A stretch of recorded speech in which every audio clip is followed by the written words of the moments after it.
Hello, ladies and gentlemen. It's Friday night, and Rob is here with me wearing his super comfy Christmas sweater-ish shirt thing. Uh, I'm not festive. I obviously didn't care enough, so I'm just wearing a regular old blue tee here for Christmas. So you can call me a curmudgeon if you want to. That's You're the word, festive, right? just not about Christmas, because you're very festive about the 4th of July and you got the American flag going on, and Fair you know enough. you got Jesus going on. That's Christmas, right? Yeah, no, yeah, Jesus is a thing, right? Yep. No, I mean, I literally got like a Christmas tree in another room, and here's the thing. My laziness might actually work to a creative advantage here, because it's like the reason why I don't like putting up Christmas trees is because, okay, in a few weeks I'm gonna have to like take the whole thing down again and box it up Yep. and leave it in the closet for 11 months. So it's like, should I just, instead of taking the whole tree down, maybe I just take down the ornaments and just kind of have it be like a year-long trees, where it's like whatever the holiday of like that time of the year is, I'll just like dress up the tree to reflect that and be a little more festive. I don't know. It just seems kind of pointless that, once a year I had to dust off my old fake tree out and then put the ornaments up there, and then like 20 days later take it all down and be like, oh, that was worth nothing. Yeah, we literally used to go out and get a tree every single year up until maybe about 10 years ago. Then my Mhm. mom, I just think, just was just getting too old and was like, "Fuck it, let's just get a plastic tree." So I mean, it's a hassle, especially, you got to go find a tree. They're expensive, they're not cheap.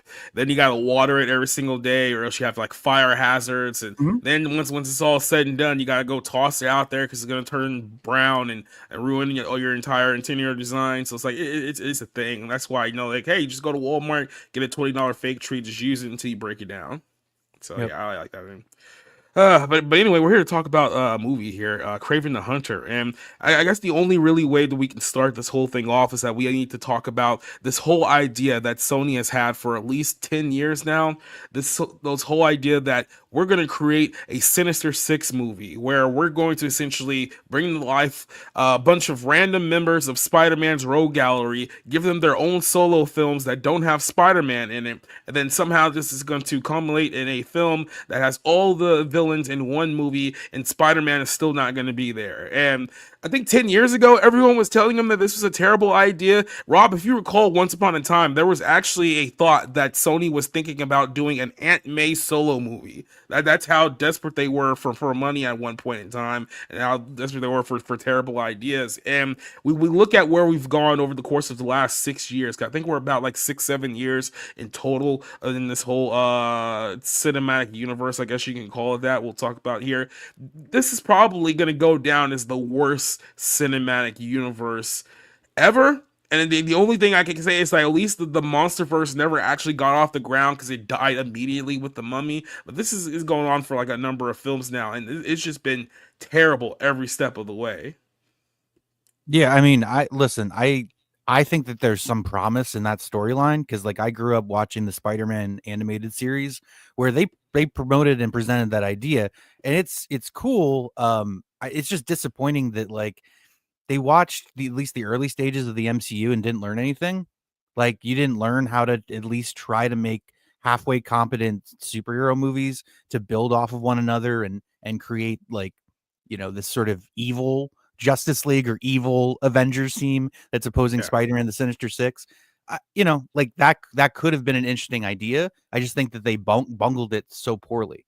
And it's just like we've seen, and this is not just with the Sony movies, but we've seen this time and again with bloated budgets, reliance on CGI, lack of screenwriting, almost just no story elements that work for mm, a whatever 100 minute to 2.5 hour runtime. It's kind of insane. So I'm not surprised, I'm also just so exhausted from seeing these movies. I mean, Madam Web is part of this, and yes, I feel like everyone's gonna forget how badly made that movie was just because Craven came in, and I mean just 2024 in general has just been kind of a shitstorm. So yeah, I don't know why they keep making these movies, especially when they're not profitable. You think that like, okay, let's just focus on Spider-Man because we can't even coherently tell a story outside of that. Every time they try to expand the universe, they fail miserably. yeah. So if you look at just the numbers, purely the numbers, you put all six of these films together. Now, keep in mind, Craven's out right now, so we don't really have solid numbers on that one. But out of these six films, you have about a budget of about $640 million altogether, and all the films have made combined about $2.1 billion. Now, it sounds like a lot, that when you realize that the overwhelming majority of that came from the very first movie, which was the first Venom film that made almost $900 million worldwide. All the other ones have just been not only critical flops but box office flops. And I want to rewind here and go back to this first Venom movie, the 2018 film. Now, when this film originally came out, there was a lot of people who hated this film. There was a lot of people who were very, very down on it. I was actually one of the people who defended this movie because, as a concept, it was basically okay. Look, we have one of Spider-Man's arguably most popular villain in Venom, and we got Tom Hardy, who's still coming off of Mad Max and Batman and all that stuff. So he's a pretty popular name at the time period. Let's kind of do like this weirdo buddy cop thing with him and Venom. Where they're all talking to each other and they're doing quips and whatnot. And I think it was because so many people felt like it was trying to bite off of the MCU style of humor, which is why they didn't like drive with it like, at all. I watched the movie initially and I was like, it's not the best movie, but to be honest with you, I've seen far worse superhero movies out there. Like I think that if you look at some of the stuff that DC has done over the last several years, it's still way above that one on par. So I didn't really have any problem with the setup of this whole thing. But of course, it was all downhill from here. Rob, are you one of the first people who did you like this movie, or did you trash this one pretty hard like everybody else did? I'm gonna be completely honest and tell you I've never seen any of the Venom movies. So Really? I think I forgot that it was even part of the because I remember when it came out, it was one of those like a certain contingent really liked it. You know what I Mm, mean? And granted, it made money, so but I also remember people groaning because they thought it was such a shitty fucking like it was almost like a Deadpool reaction where I yeah. don't think it was as popular as that, but it's had people that were like kind of championing it, but everybody else kind of seemed to roll their eyes or like, yeah, it's fine. Kind of kind of reaction. So that was my takeaway. It seemed like something that I didn't really need to see. But it has I know Orange liked them. I know he was saying even that Venom 3 wasn't terrible. So I was like, okay, well, whatever. Yeah. Right. That's the one thing that kills me when like somebody says like a movie is like, yeah, it's not great, but you know it's decent. I'll give it like an 8 out of 10, and it's like that's not a rating you give for a decent movie. Like it's just, do people know how numbers work? Yeah. That's I not mean, just, to me, a decent movie is like a 5 or 6 out of 10. But yeah, that's just, that's I just try to I grade pretty hard anyway, but I try to like keep it not keep it real, but keep it honest with like, okay, most stuff that comes out is just like okay. If not, I mean, now it's much more. It's like it's bad, but like yeah. overall, I would say like my average rating for a movie is like 3 out of 5 or 6 out of 10. Yeah, and I'd say that's on average too. But so here's a film that, you know. By the way, I completely forgot Jenny Slate was even in this movie, so that just shows you what a blur her character was. Because like I see her in the trailer here, and I was like, oh yeah, she was in this film. But like I said, at least with this movie, it was like, hey, look, we have an idea. This is basically going to be the jumping point of a bigger cinematic universe. We'll get some more entertaining characters now. At the time, you're thinking to yourself, okay, well, maybe if they can bring back, you know, the well-known Spider-Man villains, like maybe a Doctor Octopus, you know, bring a fourth, you know, Rhino, somebody like, you know, Sandman, like, people who people typically know who haven't been done to death in the Amazing Spider-Man films up to that point. Like I know they did Lizard and Vulture, and that didn't go over very well. But it's like, okay, if this is what you're gonna lead up to, and you're gonna go off the big name villains, and maybe this whole thing can work. And it never got off after this. This was the surefire end of this, because while the film Venom, the first one, did pretty well, like I said, it made about $860 million worldwide. After that, what immediately came after was, remember, COVID happened, and then the second film was Venom: Let There Be Carnage. And to me, this was the film that utterly killed any shot that Sony had at making this cinematic universe work. Venom: Let There Be Carnage is by far the pound for pound worst movie out of this entire universe. I've said this many times before as someone who's watched and interviewed and talked about this. The scene where Venom is in San Francisco, this is pretty early in the film, like I think about like 30 minutes or so in the movie. The scene where Venom is in San Francisco and he's partying with the hipsters and they're putting like glow sticks on one another and whatever the case may be. I very nearly almost walked out of the movie right there 20 minutes in, because I literally said to myself inside, what the hell am I even watching right now? Now, keep in mind, Carnage is one of the more brutal Spider-Man villains that is out there. I mean, it's basically a more psychotic version of Venom, if that makes any sense to the casual comic book readers out there. So, doing a movie about Carnage was supposed to be pretty exciting for a lot of people. They had Woody Harrelson, who's a pretty well-known, likable actor, play the role, and it was just horrible from start to finish. This was just absolutely abysmal, and I don't think they ever recovered from this. It ended up making about $350 million less than the first Venom movie, which means that there was no interest, there was no retention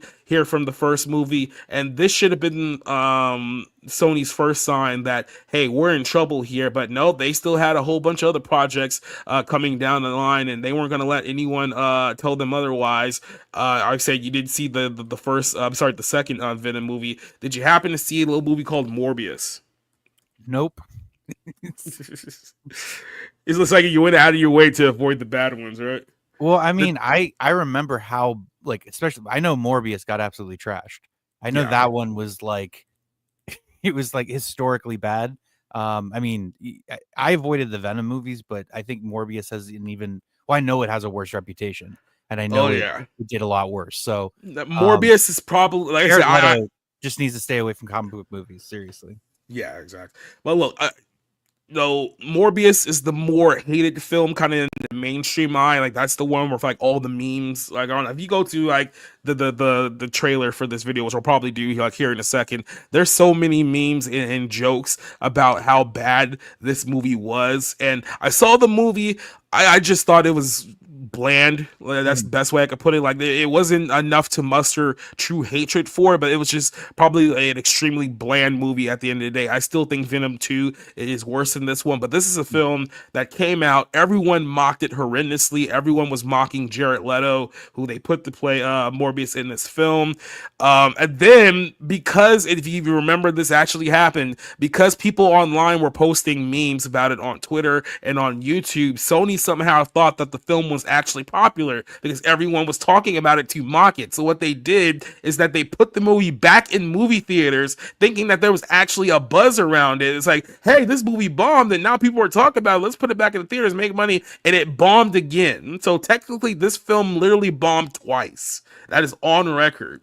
And this is just a film that I don't understand what was the thought process behind this at all. Like I said, Jared Leto is just a freaking weirdo, if we're being completely honest with ourselves. Mhm. The character of Morbius, it didn't go over well. And then you start seeing the pattern here. And this is the pattern of all of these Sony Spider-Man-esque movies. Is that you're telling a story about a villain, right? That's essentially what you're doing. You're telling a villain story, but you're telling the villain story as if the villain is the hero, which means that you're essentially bringing all these villainous evil characters to life, but they can't be the actual traditional villains like in the comic book storytelling sense. So what you do is that you introduce somebody else in the movie who just so happens to be more evil than the person in told, so that way you can present your protagonist as a hero even though they're clearly not. And the only way that this works is that if you're going to tell a villain story, well, clearly there has to be a hero to defeat the villain. To offset that,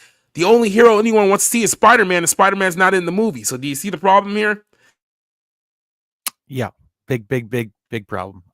Because I mean, you have to have a sense of conflict, and I mean, you can still create that, but it's all you're kind of doing is showing the world in this black filter. You know what I mean? Mm-hmm. It's like it's the world is so corrupt and it's so evil that only a less evil person can be a hero, basically. Yeah. And you kind of see that play out in Kraven too with his character. And I just, especially some of these scenes early on with the I don't know, the lady who I think it's Adriana DeBose. Rick would know who the hell she is. She was in West Side Story, but Of basically, course. like, making the case that basically, like, oh, the world is full of injustice, so that means I can kill people. You know what I Mm-hmm. mean? It's just kind of this blanket nihilism for no real purpose other than my daddy was mean to me and he shot at animals. Yeah, he was a big game hunter, and we don't like those guys. So, by the way, so just real quick, we will get to Craven here. There's a lot to say about Yeah. Craven as well. But this is a trailer from 3 years ago. It has 30,000 comments, and they're all just lambasting this film. Like here's a good few. It says, "When he says, 'I believe there's a Morb in all of us, and that keeps us honest, and that gives us strength and makes us noble,' I was in literal tears. Hand down a movie that was made and people watched."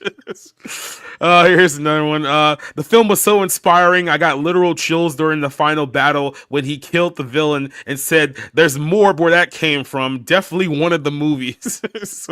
So this was literally what the people were doing on Twitter for like weeks. And Sony read this and it's like, "Oh wow, they really love our movie. Let's put it back in movie theaters." And it flopped twice. I think it even did worse the second time than it did the first time around. And I was like, "What are you idiots doing?" Like that should honestly, that's a decision putting this movie back in the movie theaters, where I was like, okay, somebody at Sony should be fired. Because if you're that incompetent, if you can't see that these people are clearly mocking you, it's like you don't need to be running a major studio at this point. You just absolutely don't. Yeah, I couldn't believe that happened. I mean, I thought that maybe I don't know. I thought maybe it was like a marketing ploy, and where they were just like trying to think outside the box and just got absolutely burned.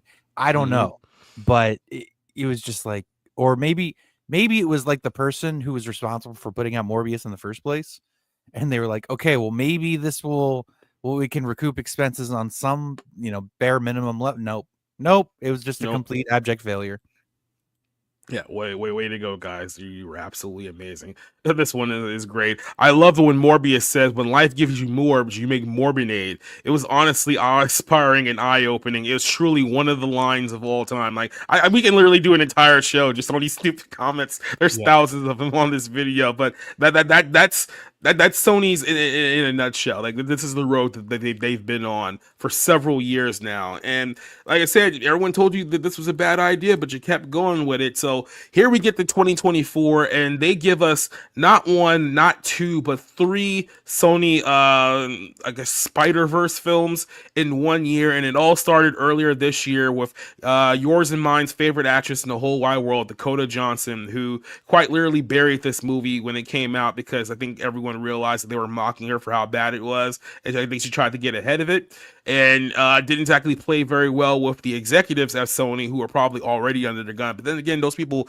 deserve to be mocked. This is probably the second worst Spider Verse film out of them all. This is probably the one that just like from the first 10 minutes you think to yourself, wow, this is just bad filmmaking. Like it borders to a certain point where it's almost so bad that it's good, but I don't ever think it really truly crosses that line. Like there's some scenes that are just delivered like so terribly you almost just want to chuckle just a little bit, but it's never fully aware of itself to really just go into being a complete schlock fest. Like what would you think about Madam Web when it got released earlier this year? Well, there's when the most memorable scene is Sydney Sweeney dancing on a table poorly to Yeah. Britney Spears' Toxic. You got some problems. I mean, I think Dakota Johnson, like whatever, like driving her car, what was it? Driving her car through the building, something like Yeah. that. That was funny. But yeah, there's really not a whole lot there, and her line deliveries are kind of terrible. But I also don't think that there's much of a script there, and just the whole remember the villain where like the dubbing Mm-hmm. didn't even match up to the ADR. That was, I mean, it was just terrible. It's a badly made movie that, I mean, certainly Dakota Johnson had it like hanging around her neck, and it's not on her. She didn't edit the movie together. She's not responsible for the sound dubbing, all sorts of issues with the movie. I mean, the yeah, there's just so many problems with that movie in general, but uh I still liked it probably better than Craven. And I don't know, maybe it just comes down to the fact that like I happen to like some of the people involved in the movie. I like Sydney Yeah. Sweeney, I like Dakota Johnson, because they have been decent in other things they've been in, but and I can't really say that about. I mean, I've never been a big Aaron Taylor Johnson fan.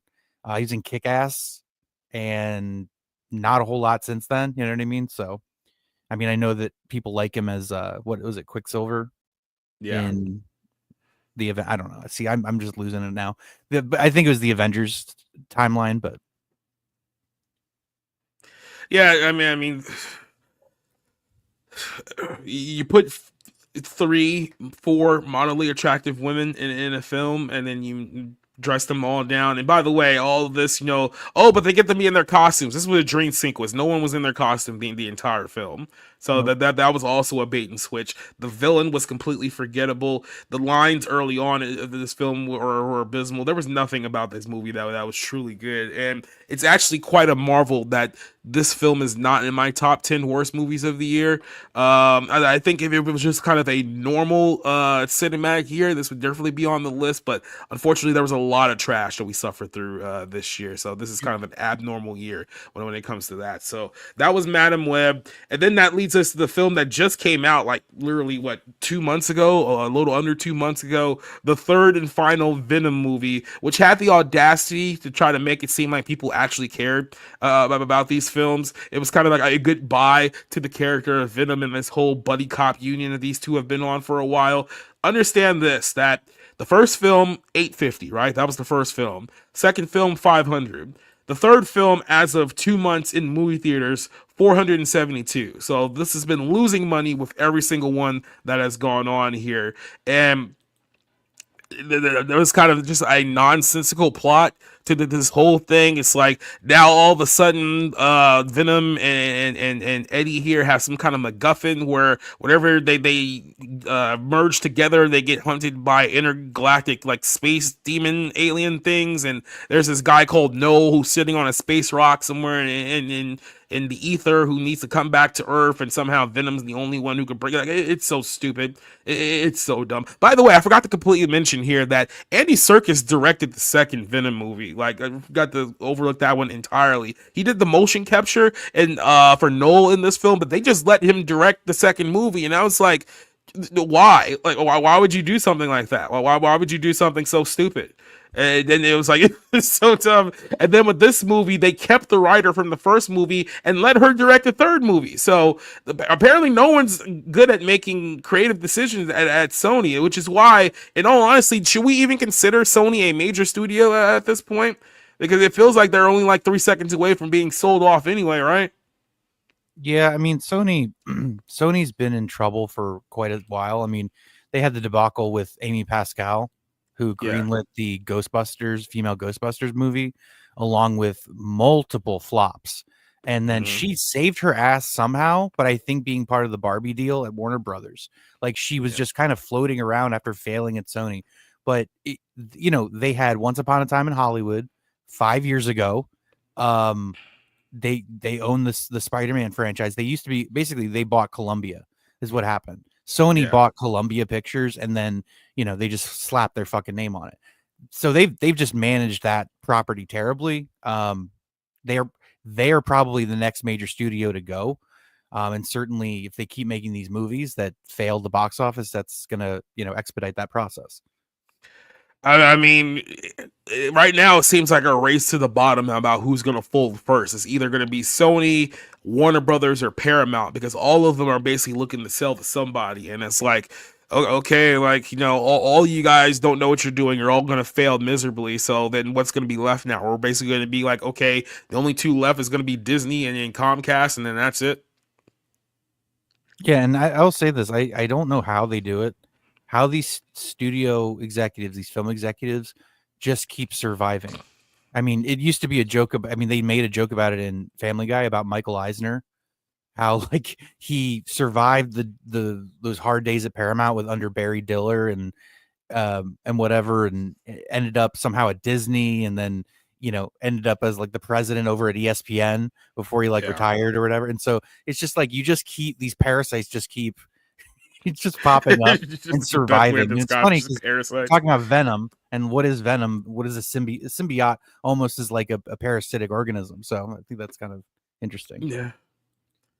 So that's the road of how we got here. Now they confirmed with the release and the marketing of this film, Kraven the Hunter, that this is going to be the last of the Sonyverse films. They're finally giving up on these films.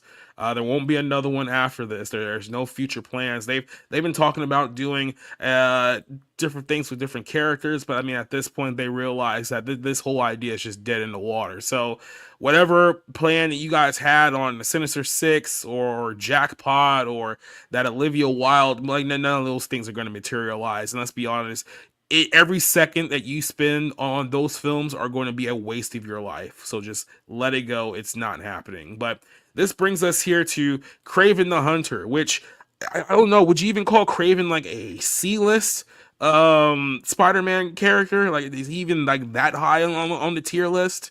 Like you're giving people feature-length films that you want people to go see, but it's like who here is really a mark for Kraven the Hunter? Yeah, I mean, I think of at least 10, 11, 12 other Spider-Man villains before you get to Craven. I think Tombstone might be more popular than Kraven the Hunter, and that's saying a lot. Yeah, I mean, really, I mean, is he's just not a prominent character. I really only know him from again the Spider-Man animated series, so Mhm. that's really my limited knowledge of the character other than this movie. Well, let's start off with Aaron Taylor Johnson because I'll say this. Spoiler alert: it's not a great movie. We'll explain to you why here in a second, but I thought the first 10 minutes of this film was actually pretty good. Like when you talk about the opening sequence where he's in the prison and he's doing like the prison break, I thought that was great. I thought that did a good job establishing, the character, what kind of powers he has, his abilities, why he's so dangerous. It was like, wow, if that first 10 minutes was like the movie, I'd probably give this a 4.5 out of 5, but it's not. It kept going for nearly 2 hours. And then it was like, okay, well, that's all done. Like I don't hate Aaron Taylor Johnson as an actor. I think he's a pretty good actor. I think in the right roles, he's definitely a lot better than a lot of the roles he's taken here. I mean that there's something here with him as kind of like a character, but I mean this character is not gonna put any butts in seats here. Let's just start off with Aaron Taylor as an actor and kind of him in this role here. Did you like him, or were you just completely disconnected with the movie from the start? I don't think he's untalented. I definitely think that he can carry a role and a performance if he has material to run off of. But the problem here is he doesn't. And every step of the way, it's trying to remind you of like how rugged and buff and physically assertive he is. And it's like, okay, but there's nothing to tie it to.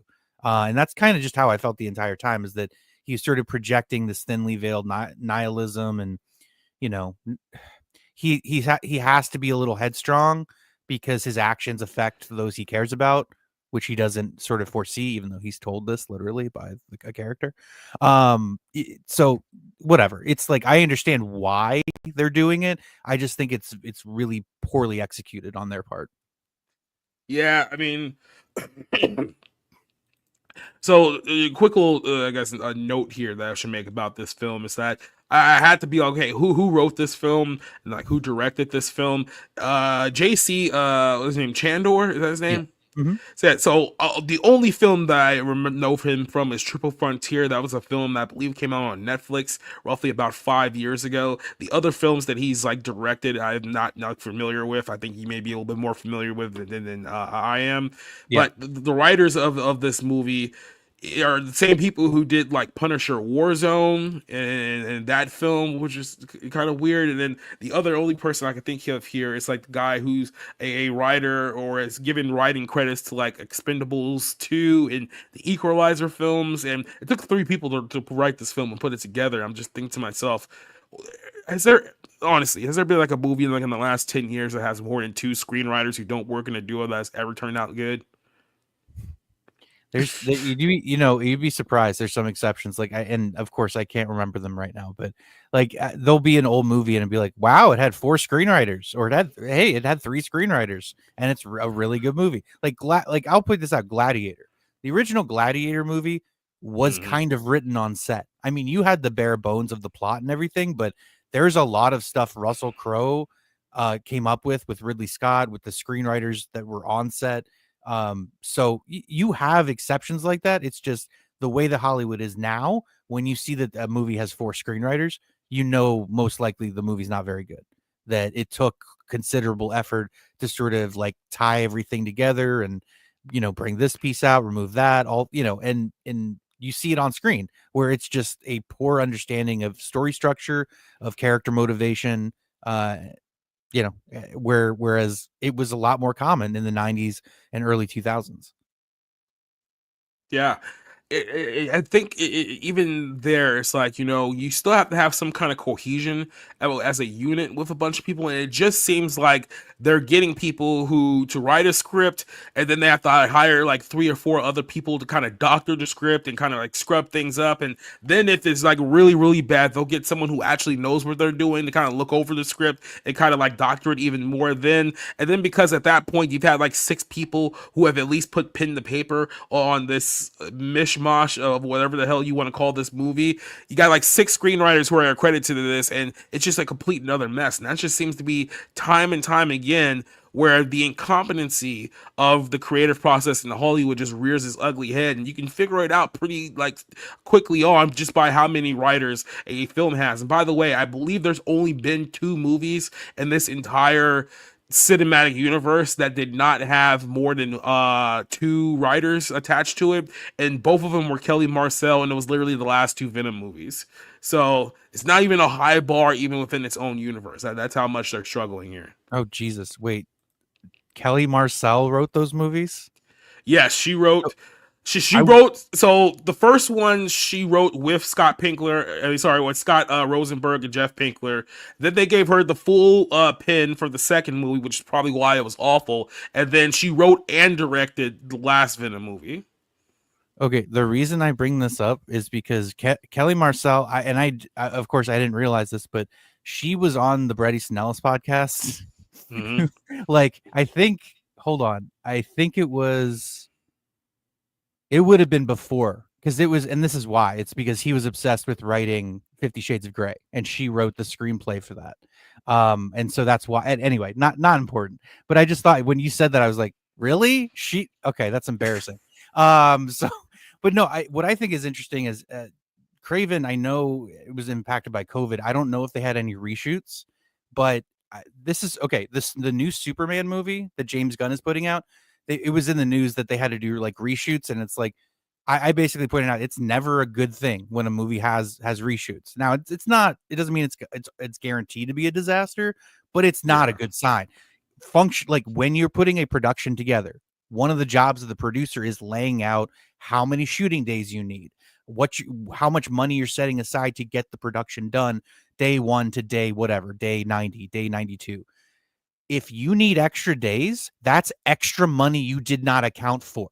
That it's like you're bleeding any profit that you could possibly have. Now, again, it's still possible the movie does well and all that stuff, but when it's a recurring thing that these superhero movies, whether it's Sony, the MCU, DC movies, when they need to do reshoots continuously, that's just more money. And again, I don't know if this is part of the overall money laundering scheme of having these ridiculous budgets that don't have no hope of making its money back, to the point where it's like, are they going to Vegas and betting against themselves and just like recouping large sums of money? Because I don't have any other explanation at this point. Like these people that are supposed to be educated in business practices, the industry, what's made it successful, all this stuff, and they're acting in the complete opposite way you would if you would want to make a profit. Hmm. We're at the point where we're questioning, kind of like, not even just like creative decision at this point, just simple business decision as well. Because I was thinking about this while you were talking about like all like the budget concerns and reshoots, and I just think to myself, what have we been talking about over the last few weeks with this Captain America movie that has basically ballooned to a $400 million production budget, which arguably, excuse me, at this point has been shot what, twice? Effectively. But Hmm. by the way, that movie comes out in like 2 months, and they're still not done doctoring that film, right? And like when we look back at the way that things used to be done back in the day, and I think I talked about this a couple weeks ago. I think you were here, but remember we talked about Home Alone and kind of like what happened in the creative with Right. that movie, where Home Alone was a film that was literally like $2 million over budget, and I believe it was Warner Brothers pulled the plug on the film and said that we're not giving this like a cent more, like, or we don't have this kind of money, right? And then obviously Fox took it over and it became a huge hit, but that was only what, about 20, 34 years ago, where a film studio said, okay, this film is 2 million over budget, we can't shed another penny for this film. Now we're ballooning these massive budgets to $400 million. It's just like, how did we get here? Because there had to have been several steps and safeguards that just been completely and utterly removed from this scenario for us to get to a point where a film that was only supposed to originally have like a $200 million budget, even then you can argue is probably too much considering the character, but it's now $400 million production wise. We haven't started marketing this thing yet. Like, that's a colossal failure from start to finish on a business level, not even just a creative standpoint.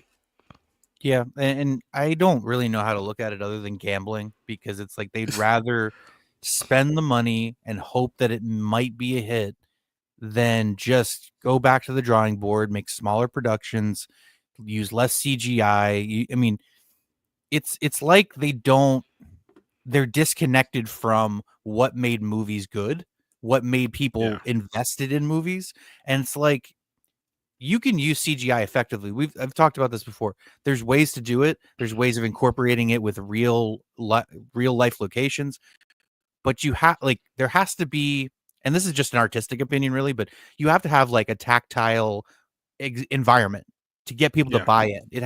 You have to put the money and the effort into creating a movie world that people are interested in and want to be a part of. And none of these superhero movies, even for people who still like the superhero movie as an idea, they're failing. They're not effectively making these movie worlds places people want to be, creating them with characters that they want to spend time with. It is a bland sort of, uh, you know, it's a bland and just boring kind of landscape to tell stories on. And so I think the results speak for themselves. But they're going to keep going until they run out of money, I guess. I really don't know where they pivot to, other than, like I said, I mean, the guy, again, I know you didn't necessarily like it. Was it American Fiction? Is that the movie, what the movie was called? Was With that the Jeffrey one Wright? with? Yeah, Oh, okay. For some reason, I thought you were talking about the one with Kirsten Stewart and Jesse Eisenberg. That's a completely different movie. no. Yeah, the movie that won the best original screenplay last year Yeah, with yeah, I know what you're Jeffrey talking about. Wright. But him Yeah, saying, like, make the $2 million movie, make or 2 $2 million movies, make, $5 million movies, or five $10 million movies, whatever it is. It's like, that's where you're going to find the talent, is people wanting a shot, wanting a chance to have their vision out there, their creativity, whatever, to see, like, hey, that's better than continuing to throw hundreds of millions of dollars at these failed productions. But again, these executives, they have jobs until they lose them, until they get somebody in there that wants to try something new. This is just going to continue to happen. yeah. It's crazy that this is where we're at. You know, talk about a useless character. Just as a quick sidebar, what was the point of putting this woman in this movie? Like, oh, why was she even here? I mean, I think I think you know why. You know what I mean? But I think you know what. it's fine. You know what I mean? Like, I try not to get hung up on, like, obvious tokenism, but it's like, okay, smart, educated black lady lawyer. You know what I mean? Like, I get Yeah, it. Like, but if we're gonna do that, just can we develop the character? Can we who's have also in the voodoo? thing? Don't forget that she's also in the voodoo. Yeah. Okay. Yeah, because that just makes complete other sense, right? Yeah, Why she's why also a wouldn't it? bad person because she defends the criminals or something. Yeah, sure. Like, let's just put all the things that make no sense, like, in this film. Why not? So here's the setup for this movie. This is how everything's brought together. After the prison break scene, which, like I said, was actually pretty good, movie comes to a screeching halt because we then go to a 40-minute flashback sequence to a younger Kraven and his upbringing with his father, played by Russell Crowe, who is a big game hunter who's also a drug dealer as well. They're out in the African safari somewhere hunting lions or wherever the nonsense is, and a terrible looking CGI lion shows up and it basically just stares at Kraven and some reason doesn't attack him, and it's not really bigly explained like why that's the case. But then after Russell Crowe fires a shot at him, he then decides that he's going to attack his son and maul him to a point where he would have been dead a long time ago, but movie magic, he stays alive. And then all of a sudden, some young biracial black girl comes in, and with the magical healing powers of voodoo water and a little bit of lion's blood, Kraven turns into a supervillain with the strength of a cat and superhuman speed and all the other stuff. Where he's basically like a lion in street form, and that took us to like the hour point of this 2 hour movie, which I can't believe this movie is actually 2 hours. So then we fast forward back to the future.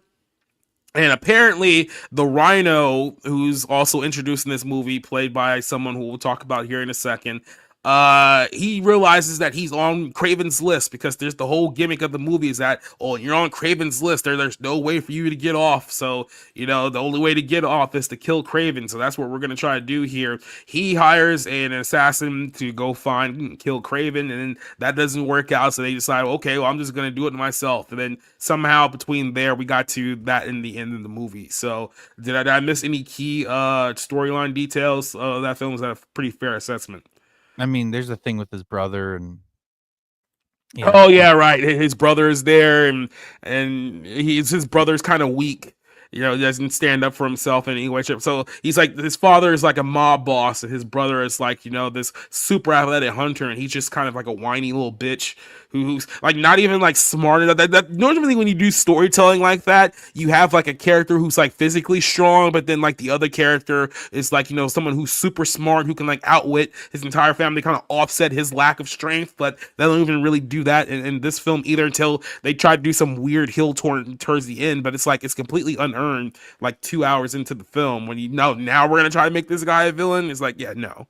Yeah, I mean, the thing is, like, that was the only sort of interesting story detail that you could have tried to run with, and you didn't. It was, they poorly executed plot device where it's like, okay, I understand what you're doing. It's the opposite side of what Bruce Wayne says to Alfred when he's coming back from, I'm trying, China or wherever Mongolia, wherever he was, studying with the League of Shadows. But he basically says like, I need to create a persona to protect the people I care about against reprisals. And the what's her face tells Kraven at the beginning of the movie, you know, the people you care about are going to get hurt if you go after these dangerous people. And it's like his brother, I don't know, it's so weird because it's like, I'm going to spend years in the wilderness and away from my family, but I still care and love my brother, care about and love my Mhm. brother. It's like, okay. And then it's like he ends up becoming basically what, without spoiling too much, becomes a test subject. And he's targeted because of who Kraven is and all that. So it's like, that was the one like story element that was like, okay, there's something there, and then you barely do anything with it. Hey, let's use it to set up another movie. But because we didn't take enough time to do a good job on this one, there won't be a second movie. But that's fine. It's Yeah. it's like you have one foot in, one foot out. You're not completely committed to the movie you're making. Oh, we're looking ahead. Hey, we're gonna do the other Spider-Man villain that we're hinting at here, because his brother, that's the other thing about his brother, is he's a mimic. He can perfectly copy people's voices. Like, remember when his Yep. dad's calling or whatever, and then he's like singing, Yep. I don't know if it's Frank Sinatra in the bar or whatever. It's just fucking stupid. Yeah, like I said, that was Oh, all Tony to lead Bennett. up to a movie that's Tony Bennett. I don't yeah. trust anybody who doesn't like Tony Bennett. Yeah. Russell Crowe, also another great opportunity to do a terrible accent. It's fantastic. Oh, okay. So we need to talk about the accents here for a second. So we have an Australian, a British person, and an American. And they're all simultaneously doing three terrible Russian accents at the same time. Like, guys, like, can we either get like better casting or better script, or not put our lead actors in a position where they're going to expose themselves to this degree? Like, I don't know what it is with like the Russian accent, but it's like, guys, like we have YouTube, we have like all these like tools now. It's like we can just listen to actual Russian people talk, and the normal, they don't sound like 80s like Bond villains anymore. That's not how Russians speak, but we're still going back to it. And then, like I said, when you have like Russell Crowe, who I don't know what to say about Russell Crowe at this point. I feel like there's still a good actor in there somewhere, but it just feels like he's just completely given up, and it's like he'll just take whatever pays whatever bills that he has at this point. And then, like I said, the other two kids, the American and then the British person, trying to do a Russian accent. It's like, guys, you might as well just like giving this away like altogether. I mean, I do the like, fact that oh, I was just go gonna ahead. say, I do like the Russell Crowe like unfiltered. I don't give a fuck. I'm just because like he was doing that for a long time, and then it seemed like someone told him to like, hey, you'll get more jobs here if you just shut up for a while. So he's Yeah, done like, what was that? Unhinged, and he did the Pope's Exorcist. He did yeah. another movie, another Exorcist movie. There was two movies where he's doing like the Pope's Exorcist, but they're two entirely different movies, and Yeah. you wouldn't know that unless you actually like watched the trailer and figured it out. So I mean, if he's making money here at the tail end of his career, like whatever, dude. Like it's fine. I don't care. But Mm, it's just like this was like the guy in Gladiator, this in LA Confidential and A Beautiful Mind, and like all these yeah. great movie 310 to Yuma, the remake of 310 to Yuma. He's fantastic. I own the movie, but it's just either the parts dried up and he didn't give a shit anymore, or he's just at the tail end of things and just trying to cash in. But this is just another example of like, why are you in this, Russell Crowe? Like you don't need to be here. No. I mean, then again, I mean, so we were just watching not too long ago. I mean, we were talking about it not too long ago, The Nice Guys, and he was in that Yeah. movie, and I thought he was pretty solid in that film. So it was like, okay, clearly he has the ability to give a shit when he's working with something. I just don't think that he chooses projects where he does has to like care anymore. It's like, no, I'll just do the old angry Australian thing for a while, and then somehow I'll just coast off of my past, which is feels like what he's been doing for a bit now. Well, hey, listen, he dodged a bullet not being in Gladiator 2.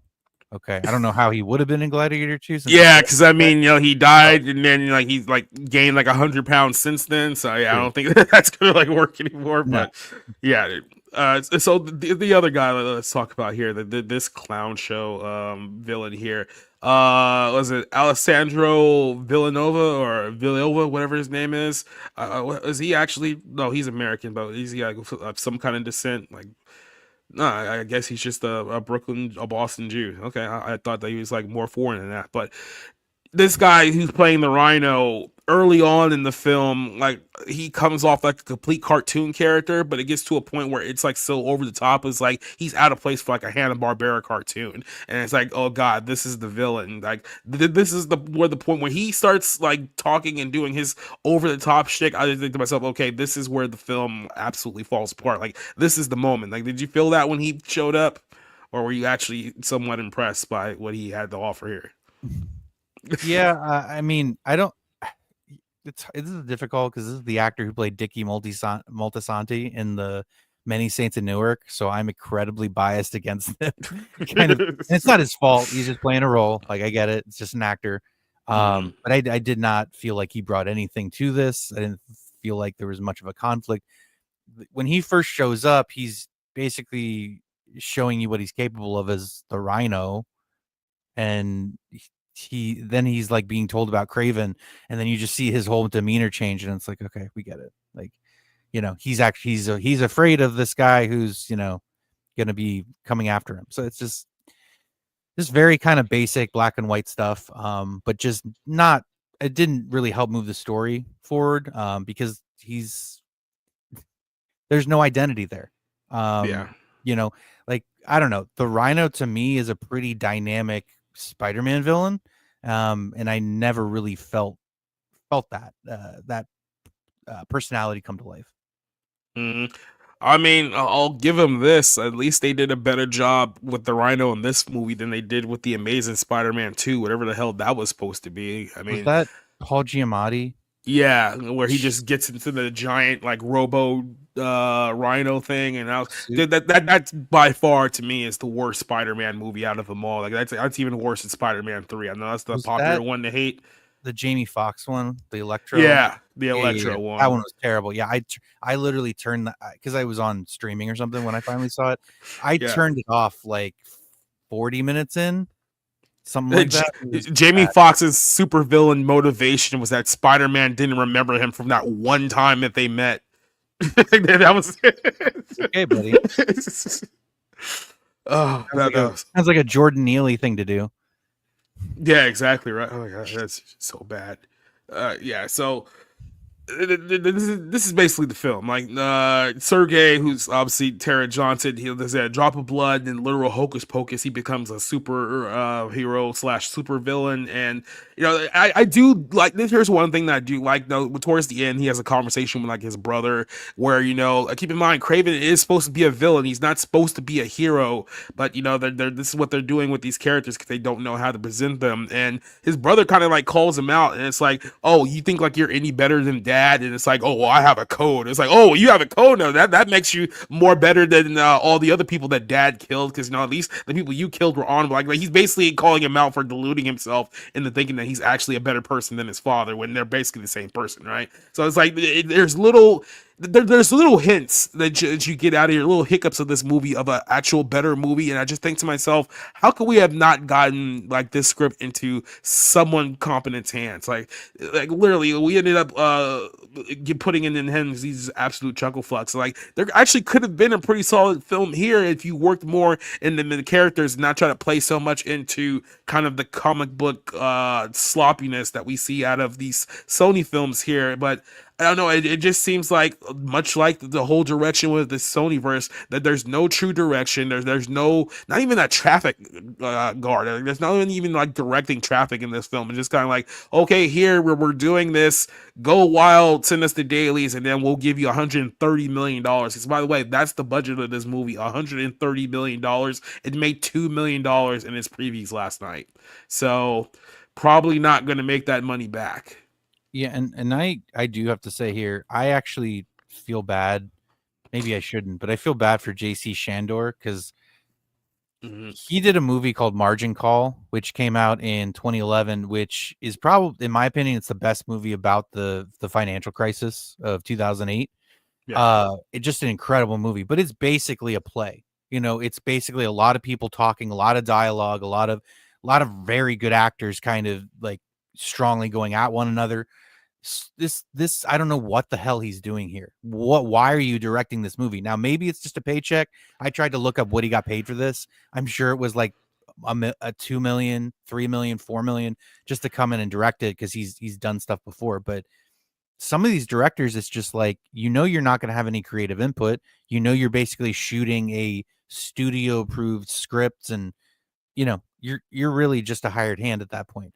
So I don't know. I don't know why. Whatever, paycheck, whatever. You're a director. I guess you got to work.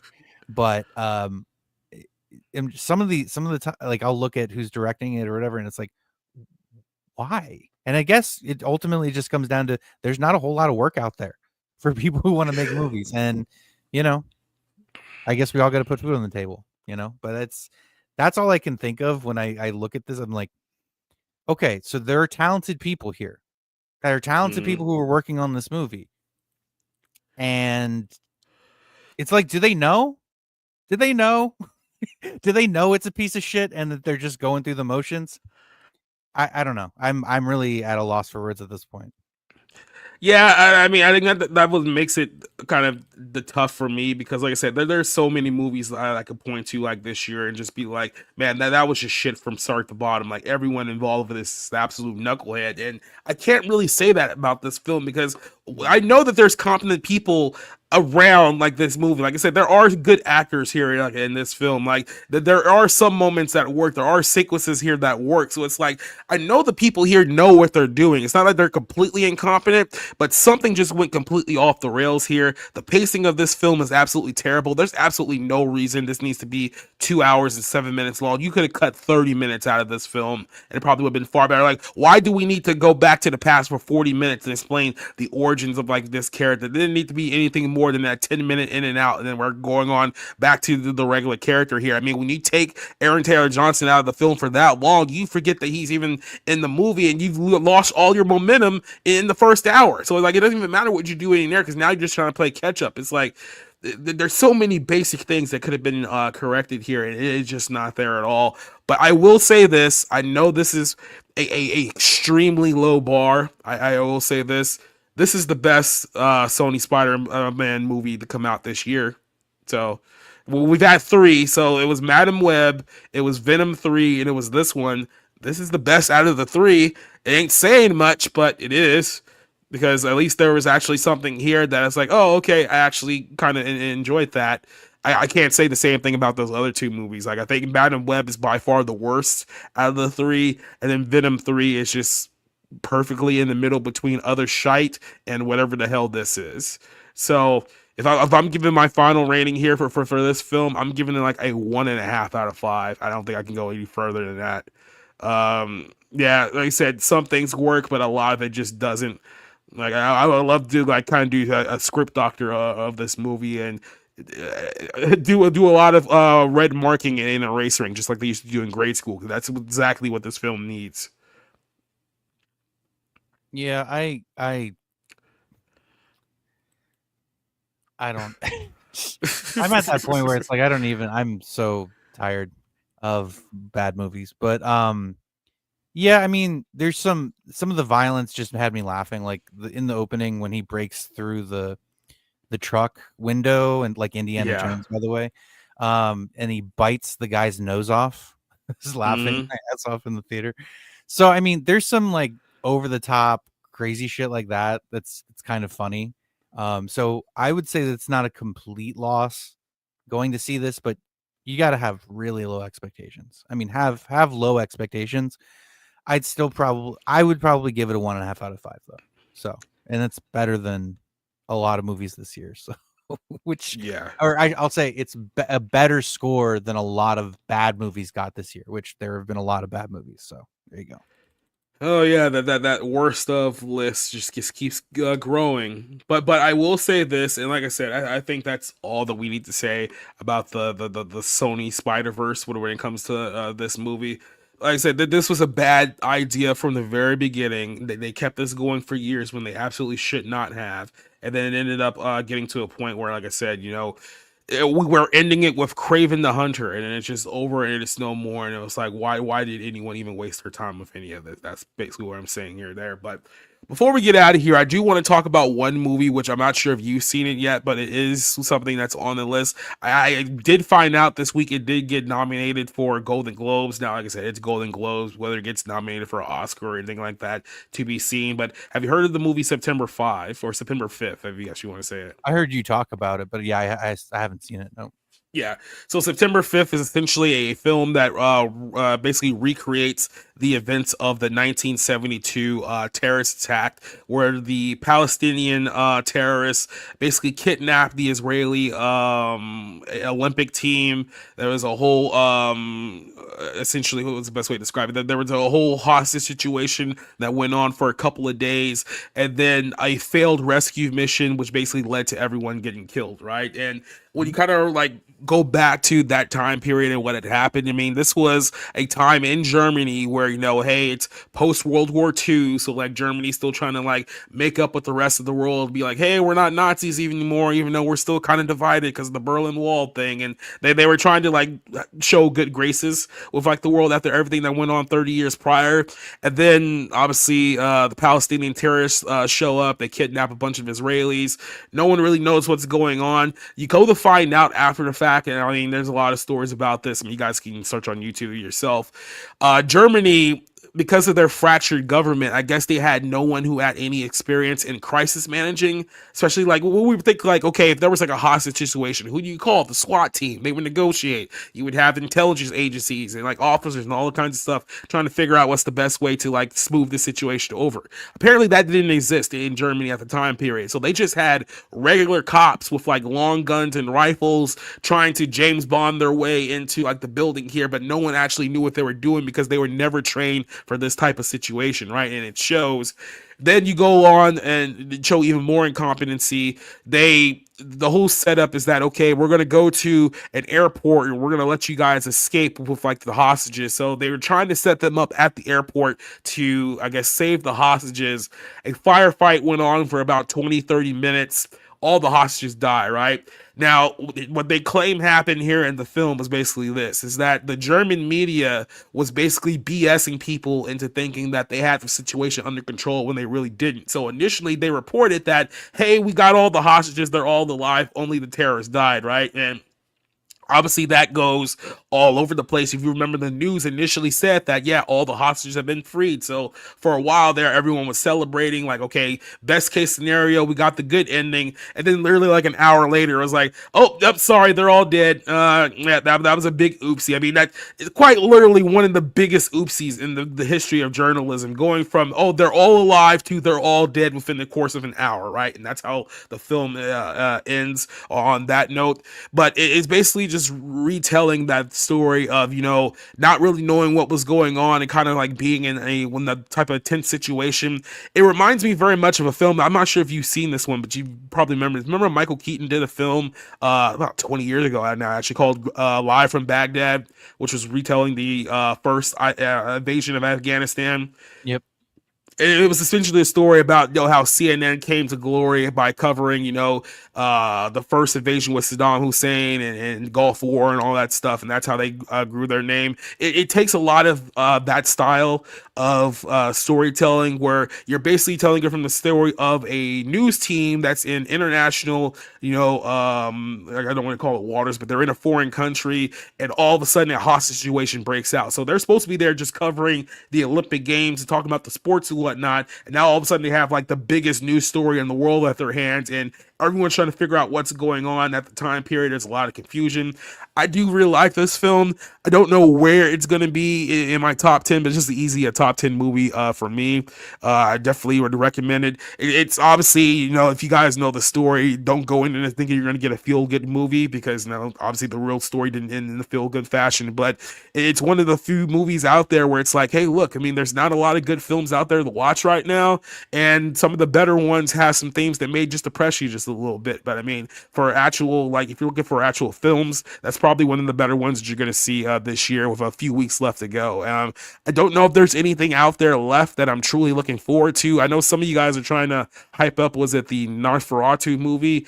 I really just can't get too excited about that film. So for me, it's probably like Sonic the Hedgehog, and then I think that's probably it for the year. But is there anything you're looking forward to, or what was your thoughts on kind of the September 5 movie if you hadn't heard of it yet? Yeah, no, I mean, because I heard you talk about it on the Barroom podcast, and because I related that the aftermath of the September 5th hostage event was this movie called Munich that Steven Spielberg released almost 20 years ago. I personally think it's really good, especially if you like espionage, like spy stuff. It basically tells you the story of how Mossad like systematically went after the people who planned this and kills them. And but it also sets it's Spielberg also kind of being contemplative, which we don't actually get to see that. It's a lot of like commercial stuff that he makes, but this is him being pretty contemplative, at least as a Jewish filmmaker, saying, when does it end? Like, we're going to Yeah. keep doing this, and we're going to keep doing this, and we're going to keep doing this. And it's a cycle of violence that's never going to end. I think it's a really great movie. So, like, if you watch September 5 and want to know what happened after, definitely check out Munich. But in terms of and I definitely want to see September 5, just because it looks interesting. It looks like kind of one of those movies like I don't know if you've just seen Talk Radio, where it's like it takes place in one location, but because the dialogue is so sharp and it's so the situation is so tense, it absolutely keeps your attention. It looks like it's only 95 minutes long, so it sounds like it's a pretty tight thriller. So I'll definitely Hmm. check it out. Uh, what I'm looking forward to is Clint Eastwood's new movie, Juror Number Two, which I Yeah. have to watch this weekend. I'm not really looking forward to it, but Conclave is now on Peacock, so I can finally watch it. Um, Paul Schrader has a movie coming out that I didn't think I'm even going to get to see before January, called Oh Canada. Same thing with The Brutalist, which is a 3.5 hour drama by Brady Corbet, who did this movie called Vox Lux, like, Hmm. which was about Natalie Portman being a pop star. I don't know. It was a overrated piece of shit, I will personally. say this just real quick. Yeah. So next week, next Monday, actually, it's coming Monday is Mystery Movie Monday. Yeah. So it basically you're gonna get a movie that's coming out this week, but they don't tell you which one it is. I swear to God, if it's The Brutalist, I'm walking out immediately because I'm not sitting there for 3.5 hours watching that movie. four So 4 hours. I mean, because I'm sure it has yeah, pre. with the trailers, yeah, it'll be 4 hours. So it's like I won't get out of the theater till like 11 o'clock, and it's like that's not happening on a Monday. Yeah. Sorry. I have I say I have to, but I'm going with my mom tomorrow to go see Wicked, so getting that out of the way. Yeah. Uh, but I'm certainly not looking forward to it. Yeah, I there's really not much. I mean, I'm always surprised because there's always something that comes out that ends up surprising me or being good, or that was not on my radar. So, hey, I'm open to being surprised, but there's really nothing that I can think of or that comes to mind that I'm looking forward to. So, other than what I named. Yeah, like I said, at this point, there's just not too many films like down coming down that I think are going to top my top 10 list at this point. I think, like I said, Jury Number Two, I already saw that one. I think that was pretty strong. September 5. I saw a movie called Late Bloomers with what's her name, Karen Gillian, from the Guardians of the Galaxy, and I Yep. actually really really like that film. So that's probably up there too. And then a little movie called Sweet Dreams with Johnny Knoxville, which is basically about a guy trying to recover from his severe alcoholism. And obviously, you think Johnny Knoxville, he's just gonna like hurt himself and throw himself off the shit because he's like 55 years old. He's still insane, but it was actually a subdued Johnny Knoxville. Like he took it seriously. And Yeah. there's like Bobby Lee and Theo Vaughn and a few other comedians are in there, and it's actually pretty solid for a film too. So pretty surprising pick there. It's not gonna be my top 10, but it'll definitely probably be an honorable mention when the year is up. So those are the only ones I could think of at the moment. And like I said, the full list we'll have here in a few weeks. But next Friday, we'll be back here with Sonic the Hedgehog 3. So that'll be our movie of contention here for next week. So this is the time where I go ahead and give you the floor and let you know what you're working on here, Rob. So floor is all yours, my friend. Yeah, I'm really looking forward to that third Sonic the Hedgehog movie when I haven't seen either of the first two. So maybe I'll Well, you watch. got 7 days. That's right. Good opportunity to do that. So yeah, I started a new job, so I'm a little busy, a little preoccupied with that. But I in general, hopefully making good life decisions, which means be writing more, be producing more stuff on movies. You can always follow me on my Twitter. If you're interested in sports gambling, there probably more tweets about that than anything, which is not great. But yeah, I'm hoping the movies get better. I'm hoping I watch some interesting stuff. I'm getting into my Christmas movies now, which is pretty much like every version of A Christmas Carol and among other things, The Ref, Scrooged, White Christmas, Christmas in Connecticut. So just follow along. I'll be talking about that there. And then, I'm pretty much on the Barroom podcast every Tuesday night at 9 o'clock Eastern. So again, thank you for tuning in and watching us talk about this not great movie. Just like many other episodes where we've talked about not great movies. So this coming Sunday, I'll be back again with the Bible lens. We'll talk a little bit more about Israel and the future redemption in Israel, and a lot of crazy stuff going on there. Like I said, it's not going to get any better anytime soon. Spoiler alert. But we're talking about that on Sunday. Tuesday, we'll be back here with the Barroom. Basically, this weekend's going to be somewhat of a catch-up weekend for me because there are a lot of movie reviews that I want to catch up on before the end of the year. And because I was sick last week, I didn't really get a chance to do any of them. So I'm going to try to get as much done this weekend as I can because we are coming up here quickly on the end of the year. Next Friday, like I said, we'll be doing Sonic the Hedgehog. And then the last three episodes of this show, we'll be doing a mid-list, which is basically just talking about the most mediocre films of the year, movies that are perfectly okay, not great, not bad, just right in the middle. Then we'll finish up with our best and worst of 2024. So all that's coming up here in the next few weeks. So thank you guys for joining us here. For everyone who joined us here in the chat, Mita, Maurice Johnson, DK, Kote, everyone on Rumble, Twitter, and on YouTube as well. Thank you very much for joining us. But we're going to go ahead and sign off. We will see you guys later on. Adios, goodbye, and good night. Now I have to bring back the silencer things. I actually didn't have it. Oh, no, here it is. We still have it. Bye bye.